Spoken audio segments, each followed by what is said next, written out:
The reading for today is from Ernest Holmes. He says, "Our mental acceptances should be filled with conviction, warmth, color, and imagination. The creative power responds to feeling more quickly than to any other attitude.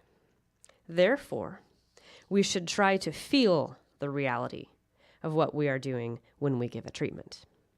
The reality is felt as we become more and more convinced that spirit responds to us," which it does. So wonderful. So welcome to those of you who may have just arrived in the sanctuary. The theme for the month of September is Spiritual Mind Treatment, the Feeling. And my talk title today is Treatment and Feeling. Last month, we talked about spiritual mind treatment, the form. And the first Sunday of the month, I talked about how to give a spiritual mind treatment. I said that there were 5 steps: recognition, unification, realization, thanksgiving, and release. I also said that associated with these 5 steps are 5 taglines and 5 feeling tones. So for the recognition step, the tagline is God is, and the feeling tone is awe. For the unification step, the tagline is I am, and the feeling tone is unity. For the realization step, the tagline is I know, and the feeling tone is confidence. For the Thanksgiving step, the tagline is I am grateful, and the feeling tone is gratitude. And finally, for the release step, the tagline is I release, and the feeling tone is completion. So these then are the 5 feeling tones: awe, unity, confidence, gratitude, and completion. And today, I am talking about these 5 feeling tones. The word awe, no wait, don't you love this picture? Ha! The word awe is derived from words in Old English and Old Norse that were used to express fear and dread as experienced most often toward a divine being. Its relationship, this word awe, its relationship with the word awful speaks to the truth that awe often shows up as bothersome or upsetting or frightening or terrible or mind-altering or stimulating or personally challenging. As the English language developed, the word awe began to include such ideas as profound respect and admiration. The Old Oxford Dictionary describes awe as an attitude of profound reverence.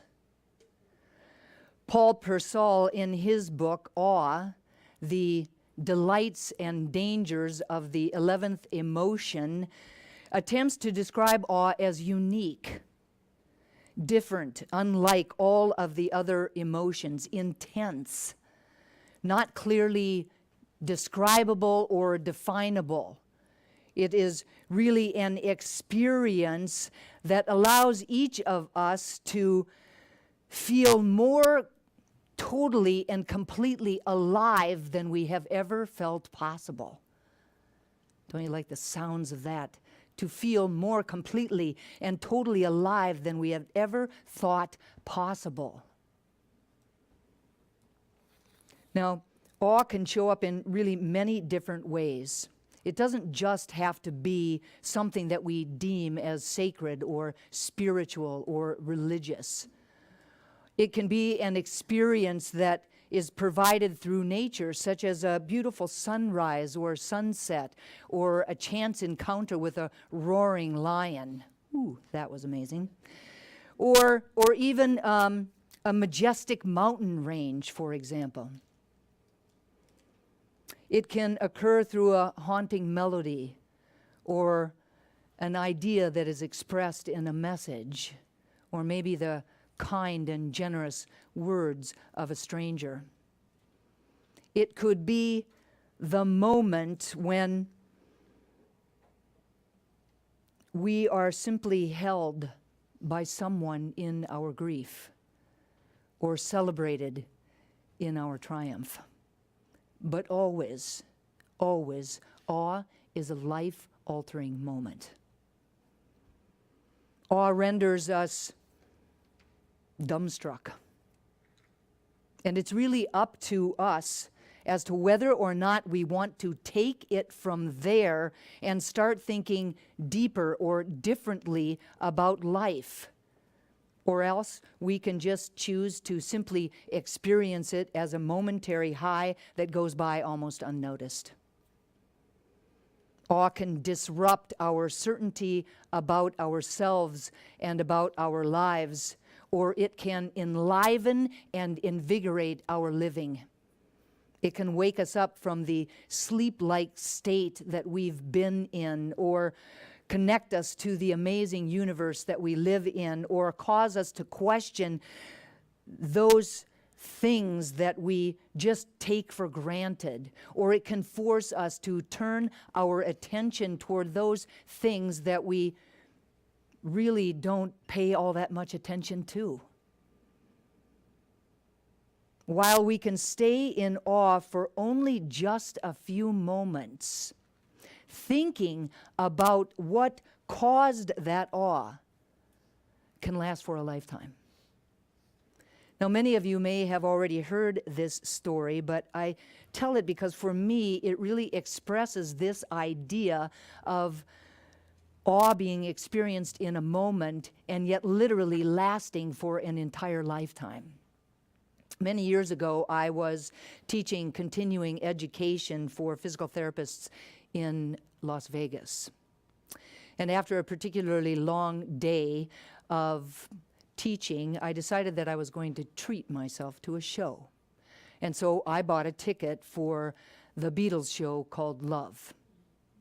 Now, the Mirage, where the Cirque du Soleil has been performing Love for years and years, has this amazing sound system with thousands of speakers that surround the room and that literally fill up your entire being with the music and the lyrics of the Beatles. Now, at one point, they drive this Volkswagen Beetle out onto the stage. And there are about, the music that was playing was, Baby, You Can Drive My Car. And there were about 20 acrobats. And they were doing all this tumbling and dancing and moving about the car. They were underneath it. They were over top of it. They went through it. They were doing all around it. And it was absolutely beautiful. And at the end of that particular number, they took that car and they put it over onto the side of the stage where it sat throughout the rest of the evening. Sometime later, a woman appeared on a trapeze high above the stage. The music that was playing was Lucy in the Skies with Diamonds. And she was amazing. I was astonished at her physicality and her skill. She was absolutely beautiful. Out of the corner of my eye while she was performing, I noticed that they had taken that Volkswagen Beetle and they had moved it back into the center of the stage. And it arrived at the center of the stage exactly at the same time that that woman on that trapeze came flying down from the rafters and smashed right into the Volkswagen. My breath was taken away. I was literally in shock, thinking that it must have been a mistake, a terrible accident. But in that same briefest of seconds, that Volkswagen broke apart into 20 jigsaw puzzle pieces, each of those pieces having a parasol-like handle. And all of those pieces were held by someone who was dancing and juggling and moving and tumbling about that stage to the music. I was blown away.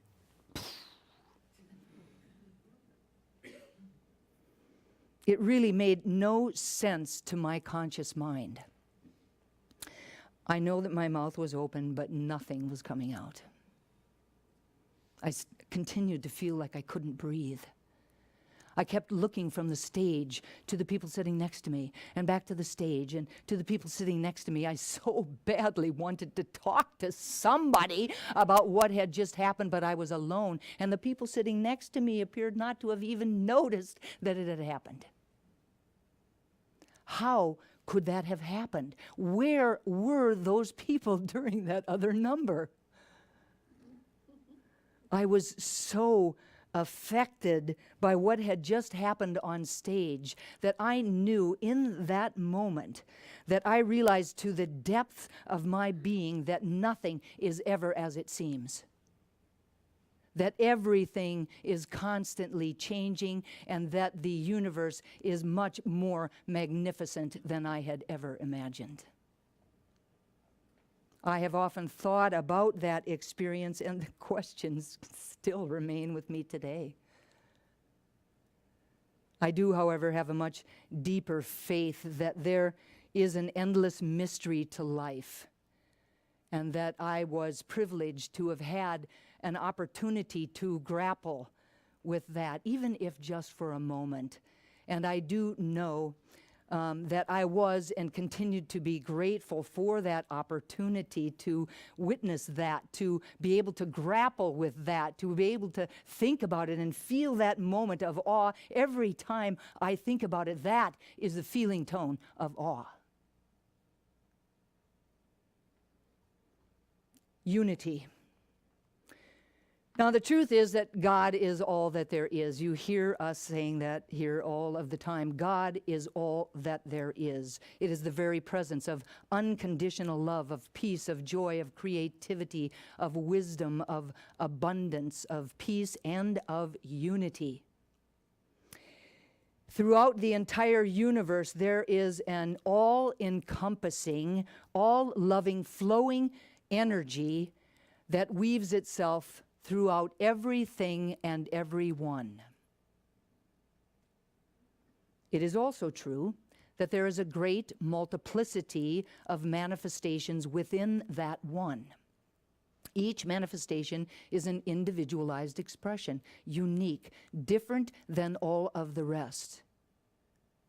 We all have different cultures and different languages and different religions and different political affiliations and different ways of being in the world.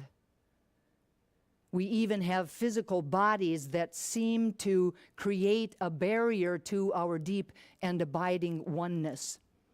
All of these differences seem to separate us, one from each other, one from the animals, one from the trees, one from everything that there is, but in truth,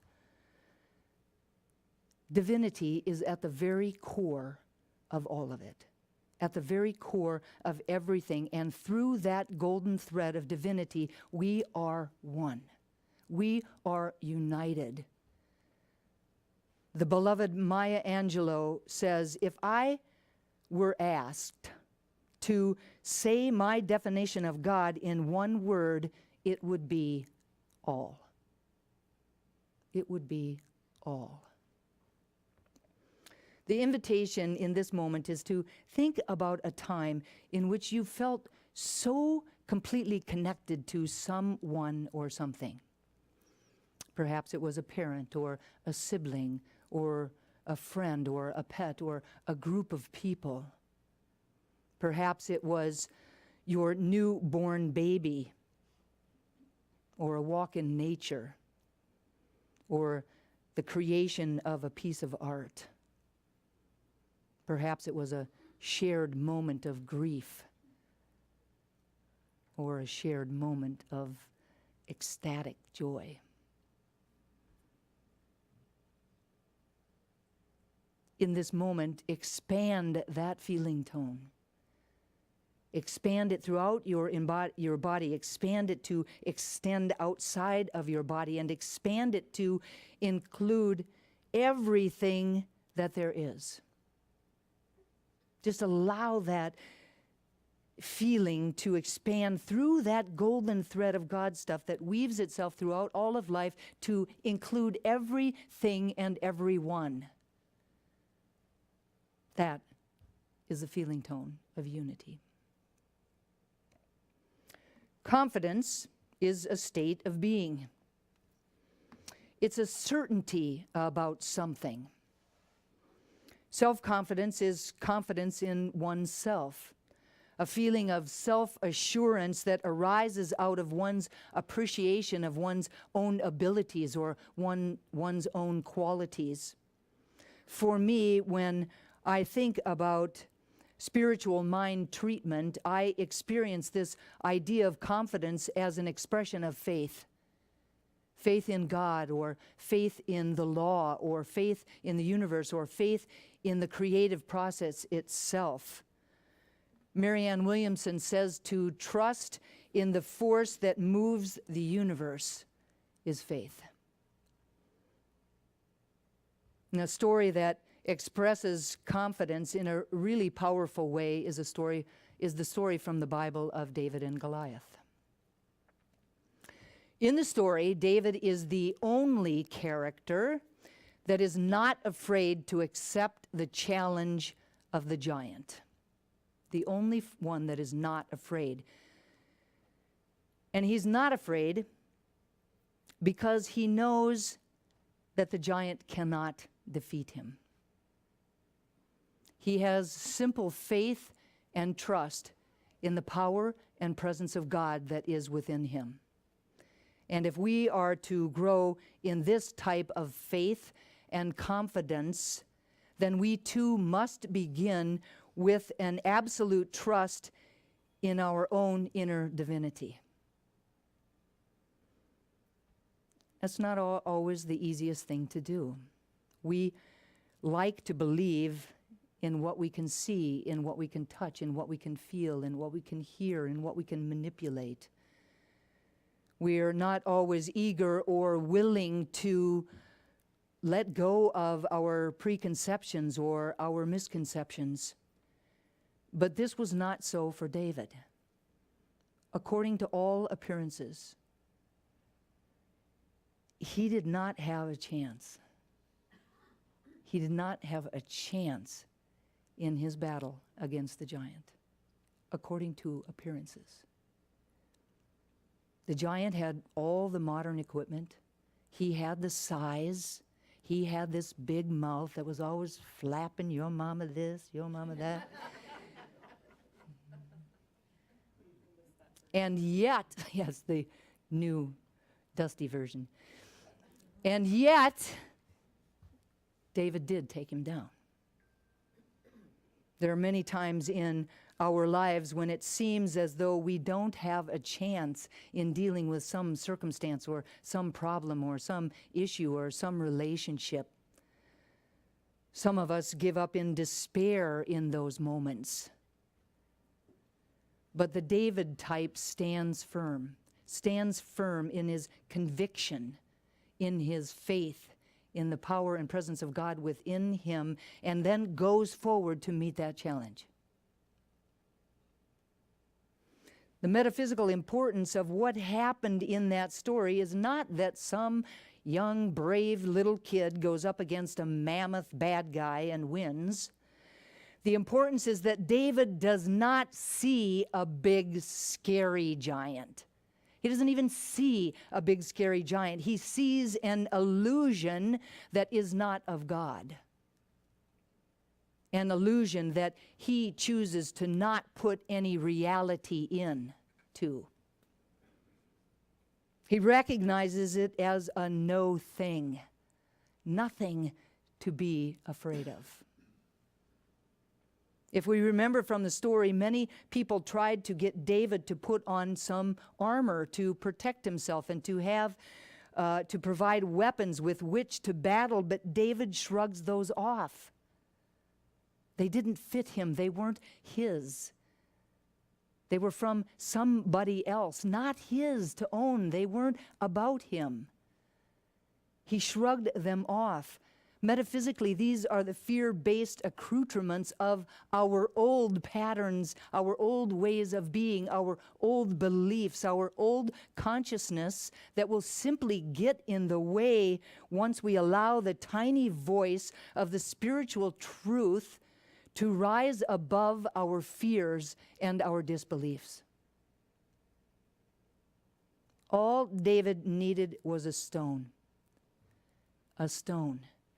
which represents the word or the seed of a spiritual truth, and a sling, which represents our willingness to send that seed forward.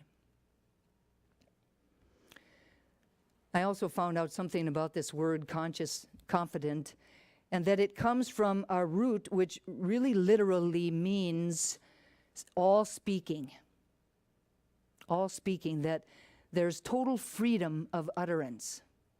So what this means to me is that it suggests praying in an uninhibited way, without fear or hesitation, trusting that we are always going to be heard, that those seeds are always going to be placed into that law that always clothes them in form, that works with mechanical regularity, that we will be heard, and that something will come out of that prayer. Confidence, our faith in the divine, is a spiritual force. It is a spiritual substance.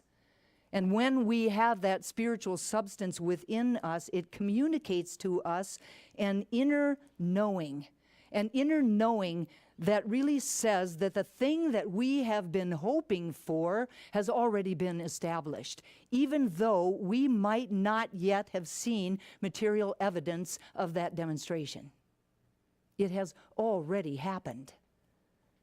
This is the feeling tone of confidence. Now, gratitude has a dual meaning, a worldly one and a transcendent one. In its worldly sense, it is a thankful appreciation for what an individual receives, whether that is tangible or intangible. With gratitude, people acknowledge the goodness that is in their lives. The really cool thing is that gratitude doesn't, it's not just an idea for us human beings. We can see it in other animals. A female humpback whale had become so entangled in a web of crab traps and all of the lines that go with those crab traps. She was weighted down by hundreds of pounds of them, so much so that she was struggling to even stay afloat in the water. All of those lines, hundreds of yards of those lines, were all wrapped around her body, wrapped around her tail, her torso, and they were even pulling at her mouth. A fisherman spotted her just east of the Golden Gate Bridge and radioed for help. Within a few hours, a rescue party had been assembled. They arrived, and they determined that the only way that they were going to be able to save this whale was to dive in and untangle her. A pretty scary, pretty dangerous proposition. But it was the only thing that could be done.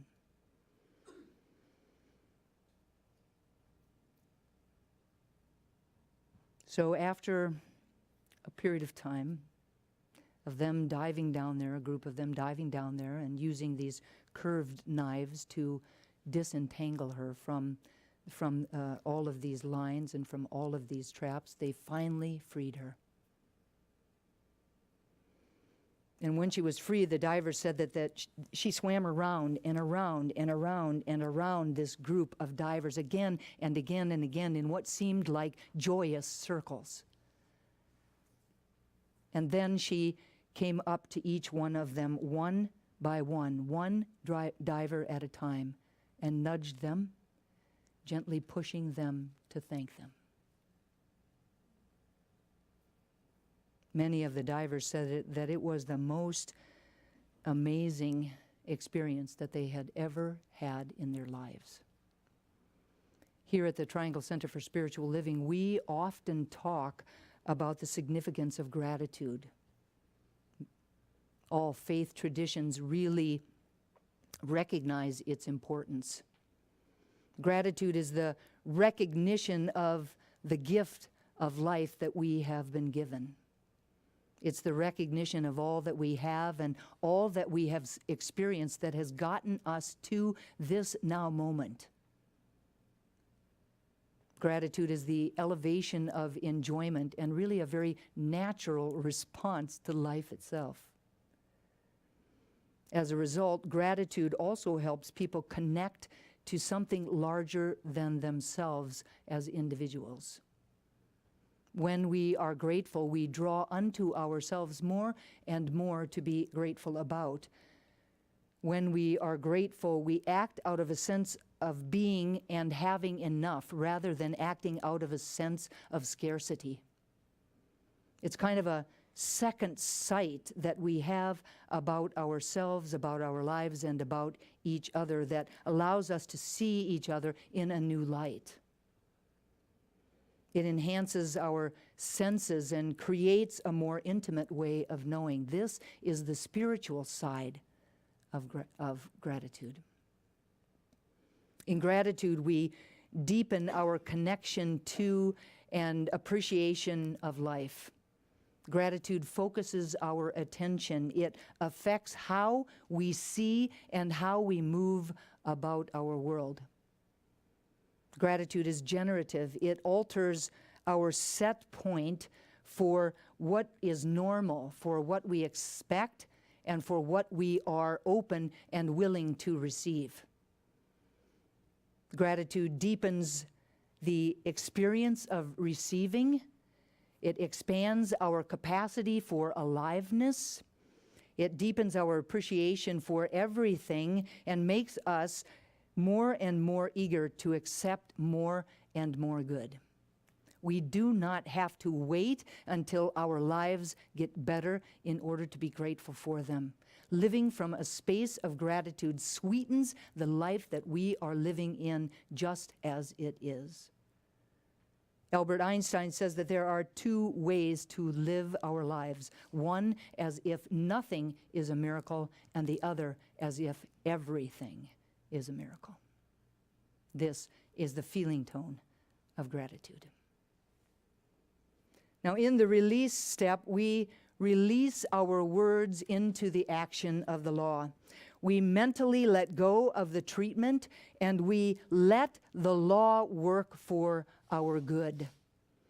We are no longer concerned about the situation, and we are free to experience the demonstration of our prayer. Now, the feeling of completion is often a very hard feeling for us to gain access to. I mean, if you think about it, how often have we actually laid our heads down on our pillows at night thinking that we had actually done enough that day? How often have we really felt like we have actually accomplished something, like we have actually fully completed something? How often do we complete something and not allow ourselves to really experience the completion of it because we are already racing off into a new project or wanting something different? It is a hard thing for us to access at times. So this step is an opportunity to really sit in that feeling.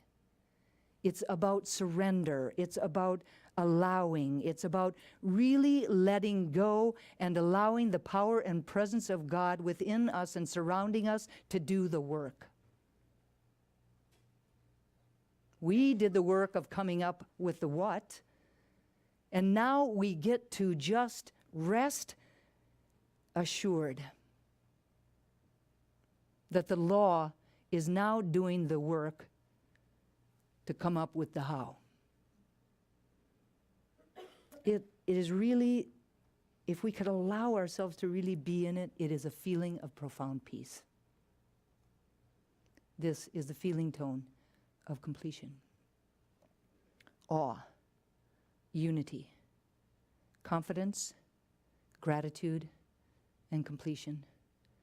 Really beautiful, wonderful feelings in and of themselves. And when we combine them together in this really amazing process, they have power beyond our imagination. So the invitation today is to find a way to access those feelings, find a way to really powerfully dive into this process called spiritual mind treatment, so that each of us can tap into the power that created everything that there is. And when we do that, anything and everything is possible. Please repeat after me. Good and more good is mine, I feel it. Good and more good is mine, I feel it. And so it is. And so it is. Please turn within.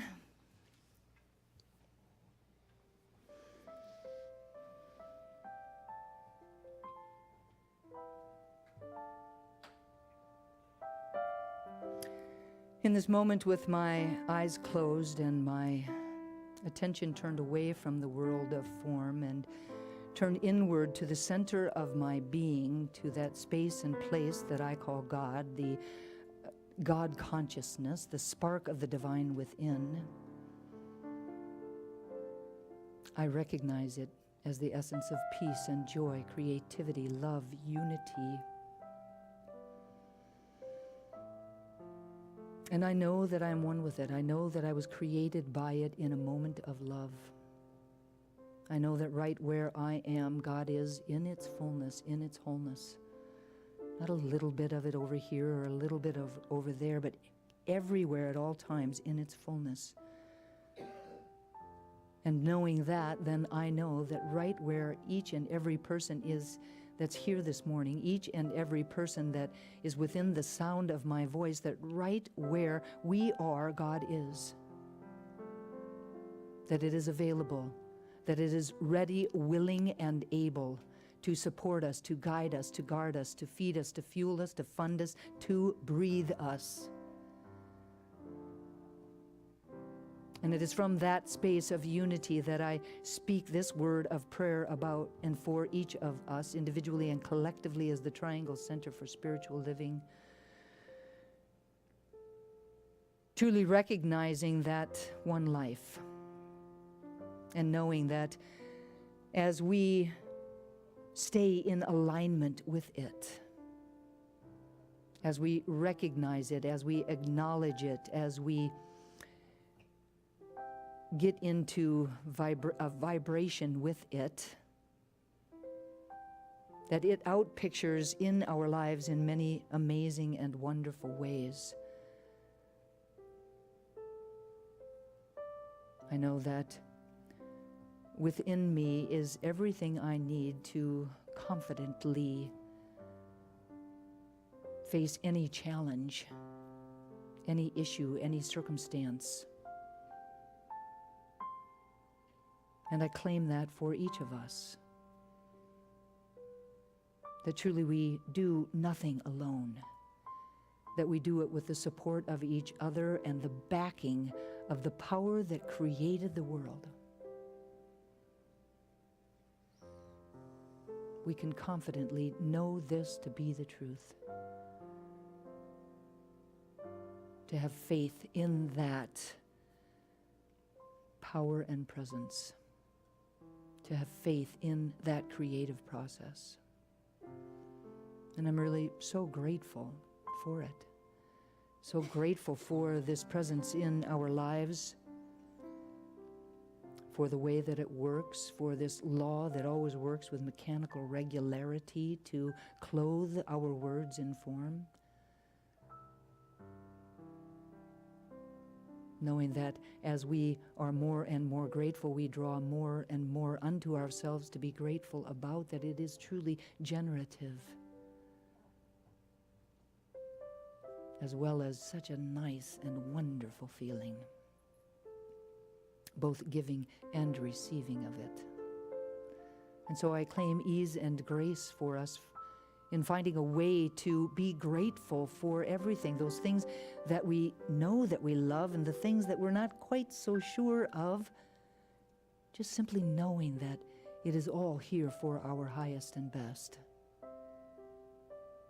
And so I release this prayer into that law, letting go and letting God be God. And I invite each of us to anchor the prayer for ourselves and for each other simply by saying, "And so it is. Amen."